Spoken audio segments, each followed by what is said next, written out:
Yes, we are live now.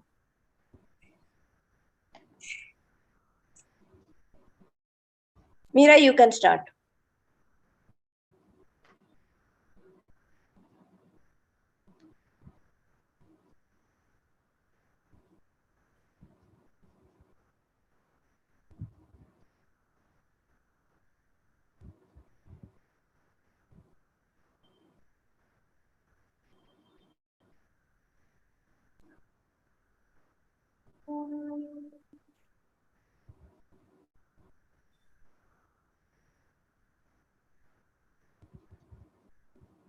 Hello and welcome to the third session of Take Charge of Your Money.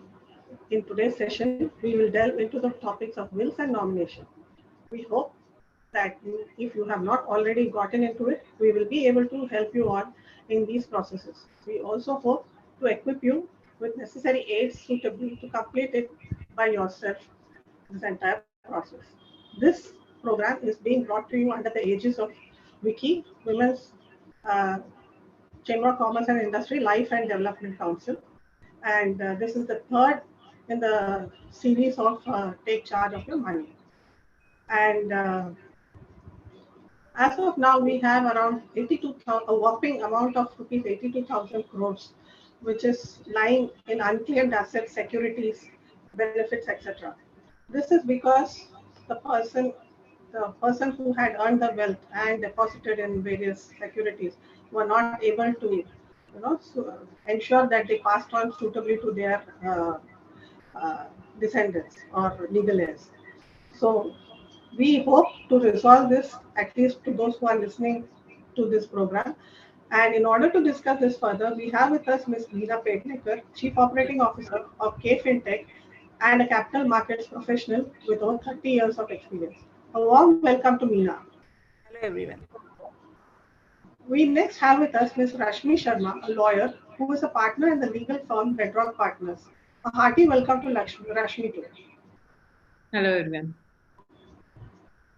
So getting along. So friends, we all have movable and immovable assets with us. And SEBI has been, movable assets are assets like cash in hand, bank balance, shares, mutual funds, bonds, debentures, etc. We also have physical assets like real estate in the form of flats, office premises, land and buildings, etc. Apart from this, we have bullion like gold, silver, in the form of maybe jewelry or any other form, physical form. Assets also include vehicles, art, etc. So today, we need to see how we can secure all these assets so that they move to us, to our legal heirs seamlessly after us without any issues and seamlessly without any trouble to us legal heirs so that they don't have to run from pillar to post. So let us first, SEBI has made it mandatory to give nomination in all the accounts, whether it be equity or mutual funds.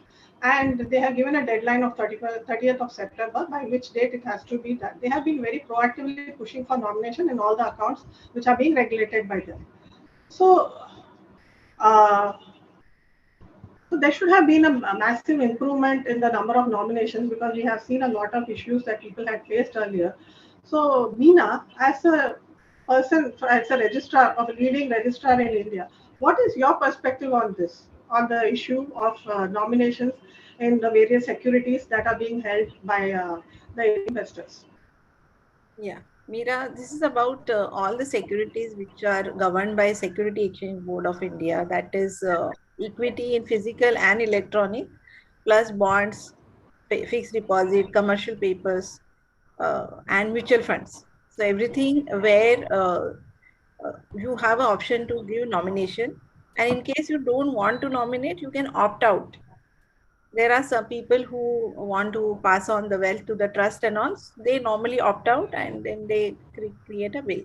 But majority of the investors want to give nomination to their successors and their loved ones. And in spite of SEBI pushing very hard, we have seen that the numbers are not very encouraging. Even today, there are lakhs of securities which are held are not under nomination. So what we advise to the investors, the nomination is the easiest way to pass on the wealth. So if you don't nominate, then there are challenges faced by the people, and they have to literally run from pillar to post, from court to court, and there could be some claims from some other parties as well. And then the cases get into a dispute, and then it is a long way for people to prove that they are the legal heirs. Yeah, Meera.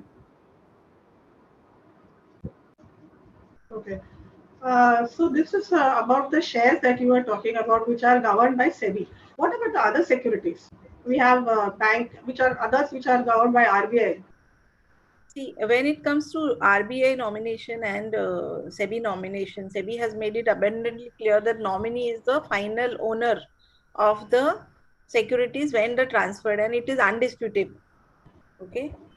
In case of RBI also, if you do the nomination and provide a legal heirship certificate, then it gets immediately transferred to the heirs, to the person who is nominated. And in case of properties, if you have done the nomination, the nominee is the trustee of the that particular property. So it goes to the nominee, but no, it is responsibility of the nominee to pass it on to the legitimate legal heirs of that person in a either it is mentioned, if it is mentioned in the will, or as per the succession laws which are there. There are multiple succession laws. For Hindus, we have a different succession law. Then for Muslims, there is a different succession law. And then civil code is also there for succession. So that gets applicable in case of property and land. So it is always, I think Rashmi will definitely talk about how can you ensure that it is properly divided, this kind of properties through the will. Yeah. Yeah. Uh, yeah. So now we have talked about nominations for all the accounts, which is either with SEBI or governed by either SEBI or RBI. But now we have many people who have joint accounts. So since they are already having joint accounts, so they would say think that yeah, I do not need to have nomination. What's your take on that? In joint account, what happens is, in case of one of the account holder deceases, then the ownership passes on automatically from one holder to other. But however, if you also have nomination, then that kicks in case both the joint holder are succumbing. So in that case, it is always advisable in the long run. It is advisable to have a nomination in such cases, and you can have a multiple nominees also. Not necessary you can do one nominee. You can have multiple nominees, and there you can also define percentages, whether it is 50-50% or it is 30-30-30%. Up to 3 nominations are always available in all documents. So we should take advantage of that and ensure that the wealth is divided the way you want it to be divided during your presence, and so that after the death, people are, that clarity is there to the survivors, yeah, how the wealth is getting divided. True, true, true. Uh, Another one point I want to ask is that nowadays everything is online. So people have gotten used to doing everything online. Nobody likes to take a physical piece of paper and do anything. So do we have these options of nominating in any of the accounts in an online manner, or is it compulsory to do it in physical? And also, is it like suppose I just take a letter and I write down saying that yeah, I wish to nominate such and such a person, and these are the details of that person, and sign it and give it. So will that be valid? All the regulators, actually, Mira has made it very clear through the application forms which they have released. In case of SEBI, they have released investor service request form for nomination, which you have to fill up. And most of the nominations need to be witnessed by 2 people. In case it is the signature is not done and there is a thumb impression. And in case of properties, when you nominate, witness is mandatory for the nomination. It is not the witness need not know who is the nominee. Witness need to only authorize that this is the same person signed in front of me. Okay, so you need to check the formalities at every juncture, like for a fixed deposit, for saving bank. There is a form available with the bank, and during opening application itself, you can nominate, or subsequently you can nominate. Also, the change of nomination forms are available in case going forward, suppose you get married and then the nominations are changing. That is also very important point. I think you need to ensure that the people who are alive are nominated. Sometimes what happens, you nominate the people who are later on they're deceased. We should go and ensure that the names are replaced at the appropriate places. So to ensure that the proper nomination, which is legal and valid, is available. True, very valid points that you have said, Meena. It's very important because, and also it has to be a valid nomination, because I remember when earlier they were just giving nomination without a proper format, like you had said, and there was no NRN, that is nomination registration number. A lot of nominations had to be rejected, and people really struggled even after having given the nomination. So we need to avoid all that, and people need to ensure for each and every security that they have that there is a valid nomination. For each and every folio that they have, that there is a valid nomination and which has been registered with them. And as you said, it has to also be informed to the people who have to get it, because or at least somebody who is going to execute it. Otherwise, at the end of it, there won't be any point. Yeah, thanks a lot, Meena. Moving on to you, Rashmi, we have just seen that it is fairly easy to nominate for various securities and various accounts.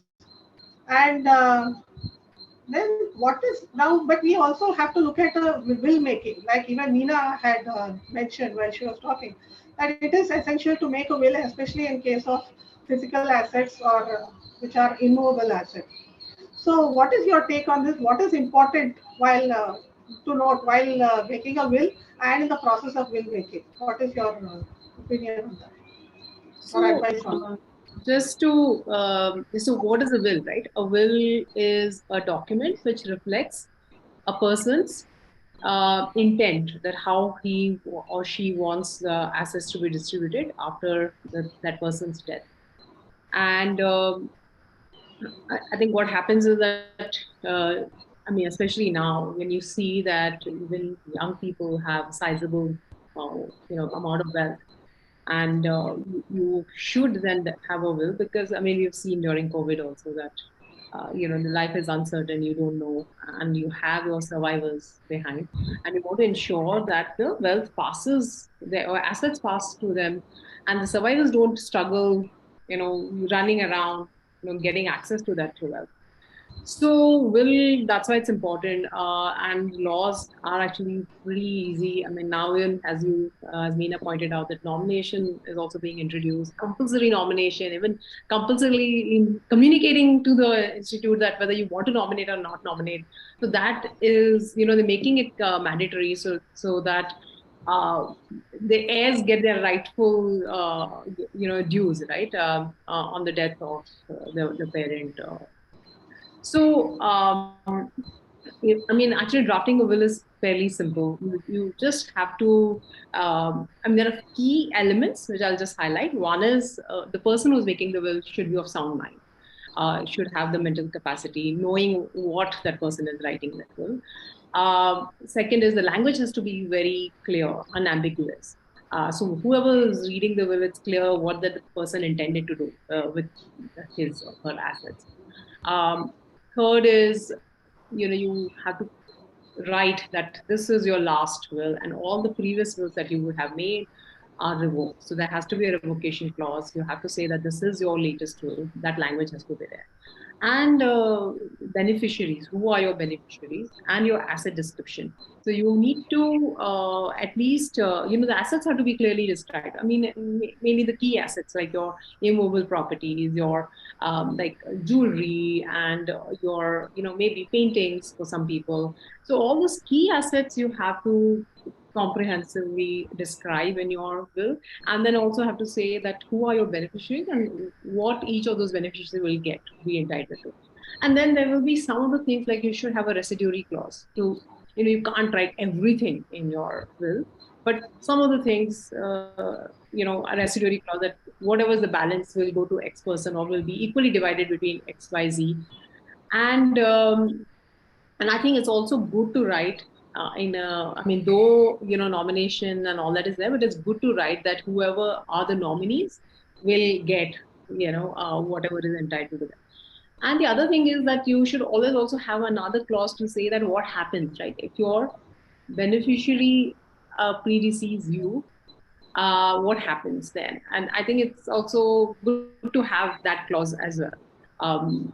Or nominees, right? What happens if the nominees die before you, or at the time of distribution, the nominees are not there? So what will happen in those cases? So I think it's good to provide for those contingencies also. And it has to be witnessed by two independent people, individuals, and there has to be an executor. You have to appoint an executor. Again, it's important to inform your executor that the person is, being appointed as an executor in your will. One practical tip is that if your assets are complicated, or it's going to be a little complicated implementing your will, then you may want to think how to incentivize your executor, to compensate the executor for the effort that that person will undertake to implement. So those are the things I think you should bear in mind while making. Thank you. That was quite detailed explanation on how to write a will. I have some questions on this. Now you said there has to be an executor, and there have to be beneficiaries, and there have to be witnesses, right? So now, is it possible that the executor may also be a beneficiary, and is it okay if the witnesses are those who are beneficiaries? And what will happen if all these things are common? Or is it necessary that the witness has to be somebody outside this whole circle? So executors can be beneficiaries, but however, I mean, one thing you have to remember is that in all situations, wills should be such that it can be implemented easily. So, for instance, if there are like 3 beneficiaries and you appoint one of them as an executor, you just have to then think whether can there be a conflict of interest? Will this lead to an issue later on? So those are the things you need to bear in mind. So your beneficiaries can be executor can be your beneficiaries. I think all that is fine. But as I said, like, you just have to think how will it pan out at the time of implementation to make sure there's no conflict of interest. The idea is to ensure that all this can be implemented seamlessly, smoothly. Witnesses being your beneficiary is an absolute no-no, because that kind of goes to the heart of impartiality, right? Whether it impacts whether witnesses are impartial. Witnesses have to be independent. They have to be independent. It's also about it raises a suspicion whether the testator was coerced, by the witnesses to, write that will. So I think to avoid that, I mean, it's not recommended. I wouldn't recommend that at all. Yeah. Okay. Meena, you were saying something. You're on mute. Meena, you're on mute now. I wanted to contribute one point to what Rashmi said. Even if will is there, when the nominees actually approach all these organizations or banks, so if nomination is also there, then the transition of that securities and wealth is very faster. But if there is no nomination and you have a will, then maybe you have to get your will probated if the value is more than 5 lakh rupees. And most of the people then had to go to the court, get the probate, and then only that will is accepted. So it is always better to have nomination and will both in place so that your transition is much faster. Absolutely, I agree with that. Yeah, and probate is actually mandatory in some jurisdictions. Yeah. So Bombay, I think they require it irrespective. Mandatory, yeah. Where can the will be kept? And can it be kept on an online? Because now you have facilities like DigiLocker and everything. So we can take digital copies, and can we keep them in various places? and how many copies are possible to be kept, and where should we keep it?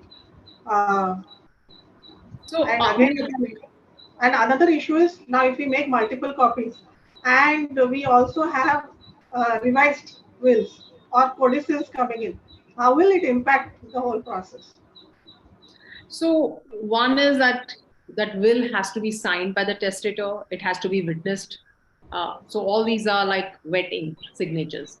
So there will be only one original copy. I mean, you can, and that I mean, it can be multiple original copies, but it will have to be signed, right? Wet ink signature. So a DigiLocker and all that is fine. You can store it there. So that will be a copy. But that original is what will kind of get you the probate and so that original has to be stored very safely. It can be stored in your own safe, which is fireproof, waterproof, etc. Or a lot of people also store it with the lawyers, and then they make copies and they give one copy to the executor. You have to inform the executor that that person is the executor.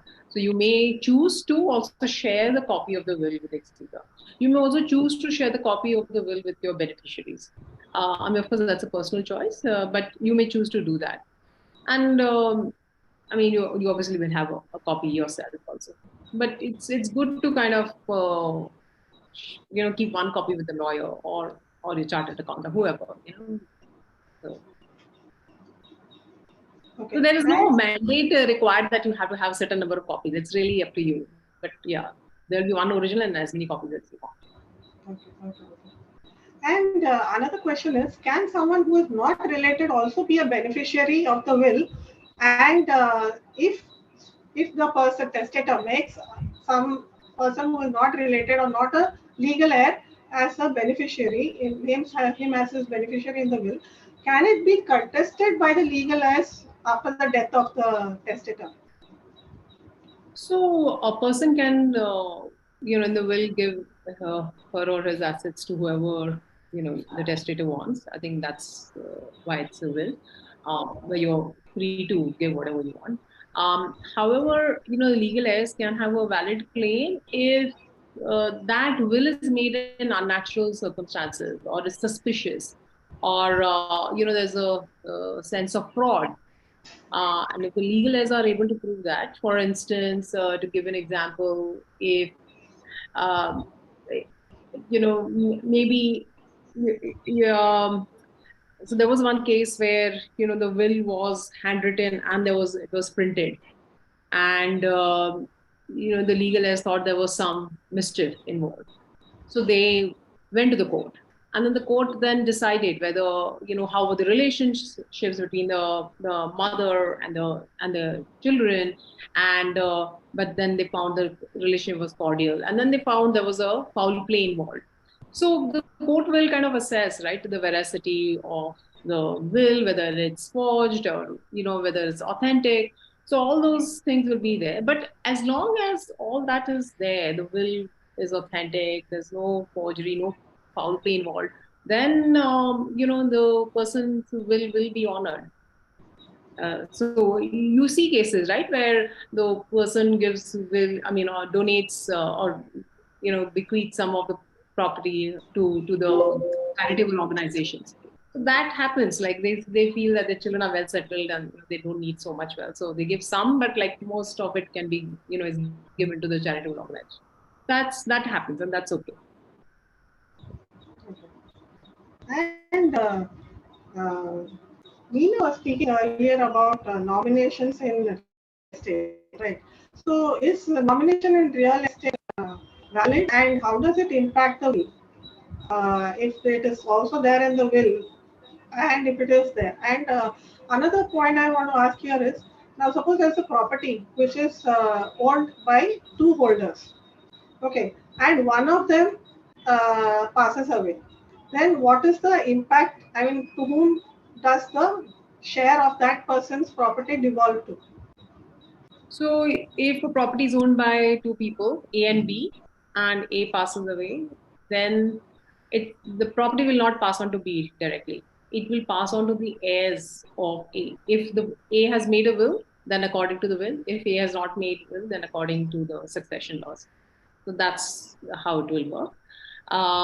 So it's not like it's different for securities, right? But here, A's ownership is separate, independent of B's ownership. So that will go to the heirs of A, and it won't pass on to B automatically. And this nomination in case of real estate is not like how it is in case of securities. The nominee is just there to manage the property, but does not become a legal heir. The right will go to the legal heir, not the nominee. So it is somewhat similar to the role that an executor plays for the will, that Yeah, the nominee kind plays of. for the, yeah, Kind because of. he is trying to handle that property, but he is not the owner of the property. Correct. Okay. I think that was a very fairly detailed session that we had. We had in the first session of this series, Take Charge of Your Money. In the first session of the series, we had shared one financial planner with our audience and with our viewers, and where we had asked them to completely fill up everything, all the assets, that is your physical real estate assets, with all the schedule details, etc. We had also given them the assets for others, like gold, silver, jewelry, and art, etc. And all the list of movable, immovable assets, etc. The entire format had been shared in the first episode, and that was actually for the first step towards better financial planning. One very important use of that will come in making of a will, because when you are making a will, you need to write down all the assets. Why do you need to write down all the assets? Yes, I have given a nomination and I have a valid nomination for all my securities, but we still find that the beneficiary does not know that they have been nominated. They do not know that these are the accounts being held by the testator, or the person who investor, or whatever you want to say. So how will they come to know? If everything is recorded in the will, then it is a one-stop shop literally for the persons to know that, okay, these are all the things that have been owned by the person and which they need to look at how to get it to the various legal heirs. I think it is very essential that people do list out all the properties, and irrespective of whether they have given a nomination or not, it is better to make a will. And that would be an ideal way to plan your estate, so that, like earlier both the speakers said, it has to devolve very easily without the legal heirs running from pillar to post. If they have to go to the court, anything, it's not only expensive, it also makes them run around for quite some time. It's not something which is going to come tomorrow, right? So that is, I think we have fairly covered everything. Is there anything else that you would like to add here, Neena or Rashmi, on I this? think we have covered most of the things. Again, sincere request to all the participants to ensure to check once again whether all valid nominations are available for all their securities and the banks and insurance, also mutual funds and properties. Yeah, and I also wanted to add one thing is that I think you should start this will making process early in life, and I think you need to keep updating your wills, and because people, of course, acquire more property, acquire more assets, dispose of assets. You may want to change your beneficiaries, so on and so forth. The other thing is that this is about registration of will. Is that you don't need to register your will. So it's perfectly okay if you don't register it.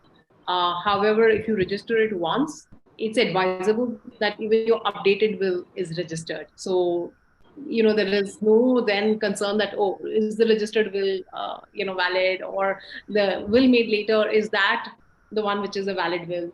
So, those are some of the practical things to bear in mind. Okay, I think we had a fairly comprehensive discussion on both wills and nomination. Thanks a lot for your time and sharing of your experiences and knowledge, both Meena and Rashmi. I'm sure the audience would have benefited a lot today by this session. And I would once again exhort everybody to please keep your both will and nomination in place. If you have any questions, any queries on this, you may email to us at wikilifeandcareer@gmail.com. We will be happy to answer all your queries. And if you wish to get the financial planner copy, you may please watch the episode number 1 where we have shared it. And if you require any other details, you may please email to us at the above said, at the earlier said email ID. We also have a WhatsApp group which we are sharing in the description over here of this YouTube link, and you may join us in that WhatsApp group, which is basically a group for announcements where we will be talking about our future programs, which you can participate in, and it will be, and if we are sharing anything during the course of the program, that same thing will be shared in that WhatsApp group also. And with this, I would like to take leave of the audience today. We had a very fruitful session. Once again, thank you both Meena and Rashmi for joining. Thanks. And Thank also, and thank you to the audience also for joining in and listening to us. And please give our feedback and share and subscribe our channel so that more people are able to benefit from the knowledge that we have shared today in our session today. Thanks a lot. Thank you very much.